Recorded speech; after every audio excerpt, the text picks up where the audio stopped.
Assalamualaikum warahmatullahi wabarakatuh. Perkenalkan nama saya Mainda Nirnilawati dari SIG tahun 2022.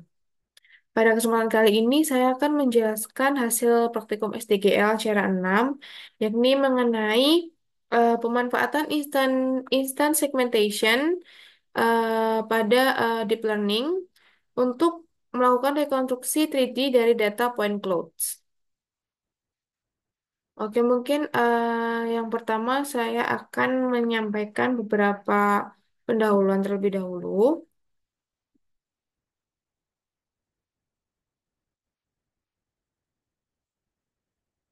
Oke,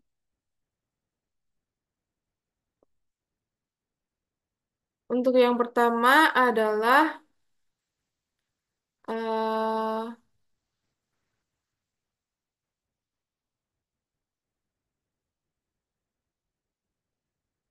untuk yang pertama adalah bagian penjelasan. Instant segmentation itu merupakan sistem pengelompokan objek individu yang ada di gambar.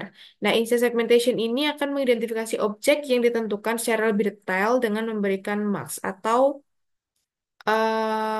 layering begitu, atau pokoknya memberikan marks dari objeknya. Dalam segmentation ini, setiap objek dalam kelas yang sama akan dibedakan.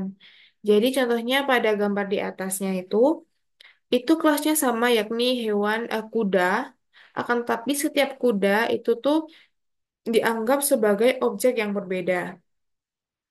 Nah, instant segmentation dapat digunakan dalam berbagai bidang. Salah satunya adalah rekonstruksi 3D dari data point cloud.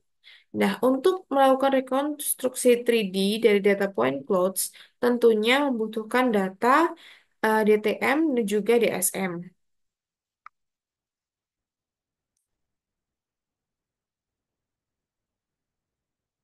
Nah, di sini saya akan memberikan penjelasan singkat mengenai data DTM dan juga DSM.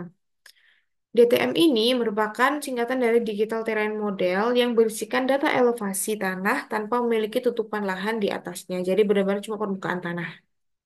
Sedangkan data DSM itu singkatan dari Digital Surface Model yang berisikan data elevasi tanah beserta tutupan lahan di atasnya atau objek yang ada di atas lahan. Nah, Digital Terrain Model atau DTM itu mewakili permukaan tanah sesungguhnya. Jadi dia hanya berisikan data detail ketinggian permukaan tanah tanpa tanpa memiliki informasi ketinggian objek yang ada di atas permukaan tanah. Nah, DTM ini juga merupakan pengembangan dari data DEM seperti itu. Nah, selanjutnya adalah Digital Surface Model. Untuk data Digital Surface Model, ini memiliki informasi ketinggian tanah dan tutupan di atasnya. Jadi dia bisa mencakup fitur-fitur di atas bangunan atau di atas permukaan tanah, contohnya seperti vegetasi, bangunan, atau mungkin objek lain yang ada di atas permukaan tanah. Yang ketiga, DSM ini juga menghasilkan tampilan yang lebih realistis karena dia mencakup objek-objek yang ada di atas permukaan tanah. Jadi dia terlihat lebih realistis seperti itu. Nah, untuk langkah kerjanya, karena kita menggunakan metode yang sama, yakni instant segmentation, maka langkah kerjanya itu kurang lebih sama dengan acara sebelumnya atau acara 5. Jika acara 5 itu instant segmentation digunakan untuk deteksi bangunan saja, atau ekstraksi building footprint.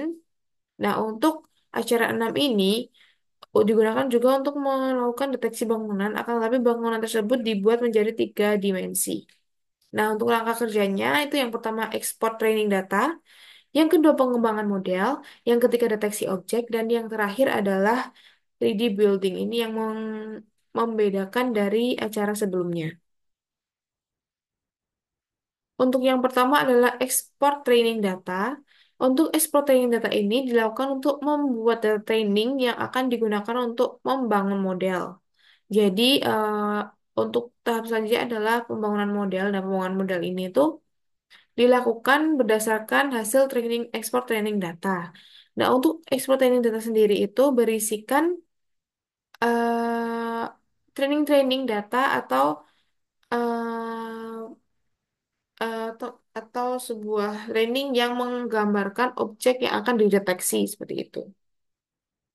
Di sini ada banyak objek dari hasil export training datanya.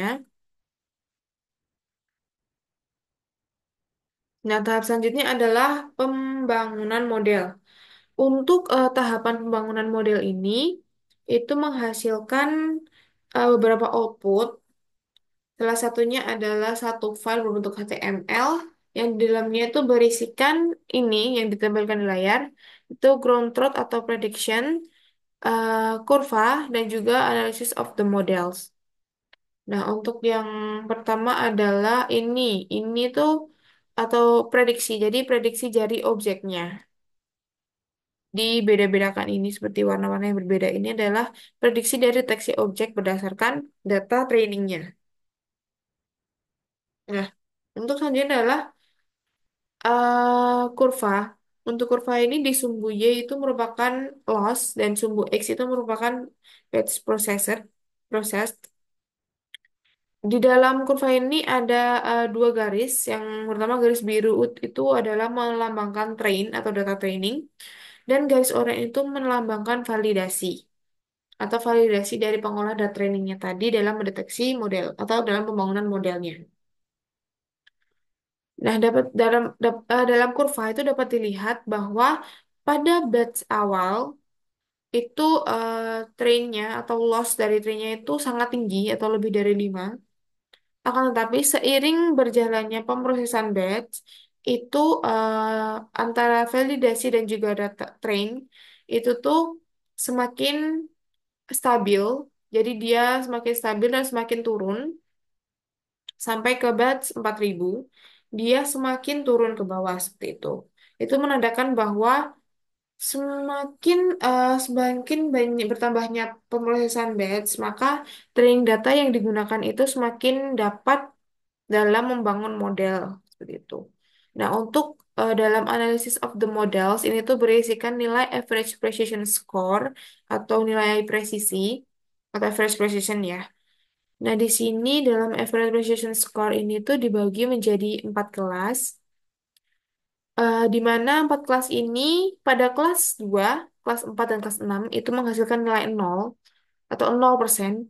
Dapat diartikan bahwa pada kelas ini, kelas 3 kelas ini, itu training data atau ekspor training data itu kurang dapat membangun model yang diinginkan. Jadi di kelas-kelas ini tidak dapat dibangun model yang diinginkan. Nah, sedangkan untuk kelas 1 dan kelas 3 itu training data itu dapat membangun model dengan cukup baik, di mana kelas 1 itu average precision score-nya adalah 73% atau 0,73 sekian. Dan untuk kelas 3 itu ada di 54% atau 0,548 sekian. Nah, mungkin saya akan menjelaskan hasil dari ini dari di STGL LBHR semester praktikum. Nah, ini untuk hasilnya. Hasil ini untuk training. Ini hasil dari training modelnya. Dan training ini adalah hasil dari trainingnya. Nah, ini di sini ada ini satu file HTML model metrik ini. Nah, isinya sama. Berisikan prediction atau ground truth prediction, nilai average precision score, dan juga grafik. Itu. Di sini menggunakan Marks RCNN dan juga backbone-nya ResNet 50. Oke, lanjut ke bagian PowerPoint. Selanjutnya adalah deteksi objek. Nah, deteksi objek ini dilakukan menggunakan data hasil pembangunan model sebelumnya. Jadi, Pada bagian pembangunan model ini terdapat sedikit kendala, yakni error pada saat melakukan pembangunan model, jadi harus dilakukan berulang kali baru bisa mencapai atau menghasilkan model yang diinginkan. Nah, di sini mungkin errornya itu bisa terjadi karena spesifikasi perangkat yang digunakan itu kurang mumpuni, atau bisa juga dari masalah-masalah lainnya. Nah, untuk deteksi objek, ini tuh pada shape berwarna biru keunguan. Nah, ini tuh merupakan hasil dari deteksi objek bangunan yang dilakukan. Di mana di sini juga ada dalam tabel atribut itu ada nilai ketinggiannya atau high precisionnya ini dan informasi-informasi lainnya. Seperti itu. Nah, step terakhir adalah melakukan 3D building atau pembentukan tiga dimensi bangunan atau bangunan tiga dimensi. Nah, 3D building ini terbentuk dari penggunaan data hasil deteksi objek, data DSM, dan data DTM. Nah, jika deteksi objek itu menghasilkan data shapefile yang merupakan bangunan, shapefile bangunan itu sebagai objeknya, dan data DSM dan juga DTM itu digunakan untuk pembentukan tiga dimensinya. Seperti itu. Seperti yang telah disebutkan sebelumnya, di sini ada perbedaan dari DTM dan DSM secara di tampilan gambar, mereka juga beda. Nah, untuk data DSM, ini tuh digunakan untuk mendeteksi atau melakukan konstruksi tiga dimensi dari bangunannya. Jadi dia yang dari permukaan tanah ke atas atau objek-objek yang ada di atas permukaan tanah. Sedangkan DTM itu untuk mengetahui ketinggian permukaan tanah sebenarnya. Nah, sedangkan DSM untuk membentuk tiga dimensi dari bangunan yang ada di atas permukaan tanah. Kurang lebihnya seperti itu. Nah, terima kasih. Nah, mungkin sekian pengantar yang dapat disampaikan. Selanjutnya mungkin dapat menuju ke hasil pengolahan. Nah, di hasil pengolahan ini, saya melakukan beberapa kali deteksi objek ini. Ini untuk hasil yang pertama, dan ini untuk hasil lainnya, dan ini untuk hasil yang saya gunakan. Nah, di sini jelas ada perbedaan. Sebenarnya saya melakukan deteksi objek itu tidak hanya 3 kali, tapi ada beberapa kali. Akan tetapi hasilnya sama kayak yang seperti ini ataupun yang ini. Maka saya memilih untuk memakai yang hasil deteksi objek yang kedua ini, yang memiliki feature paling banyak. Nah, untuk deteksi objek ini tuh kenapa dia bisa berpengaruh banyak sedikit? Ini bisa juga terjadi karena pada bagian deteksi objek nanti itu ada bagian, nah di sini untuk environment dia CPU, untuk parameters. Nah, dia ada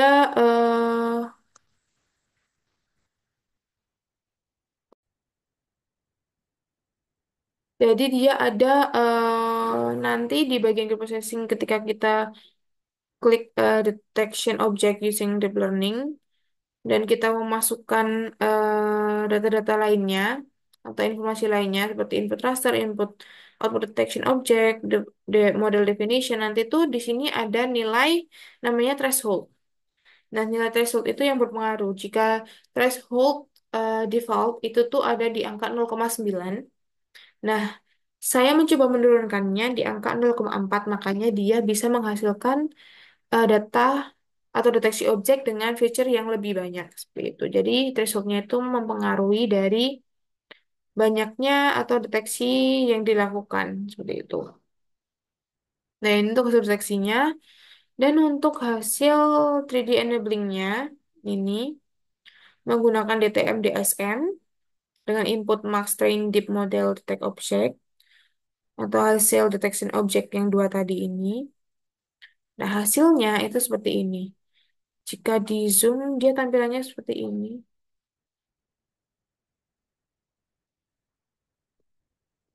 Nah, ini tampilan ketika di Zoom.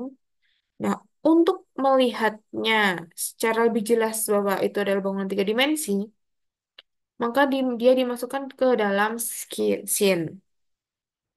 Nah, ini.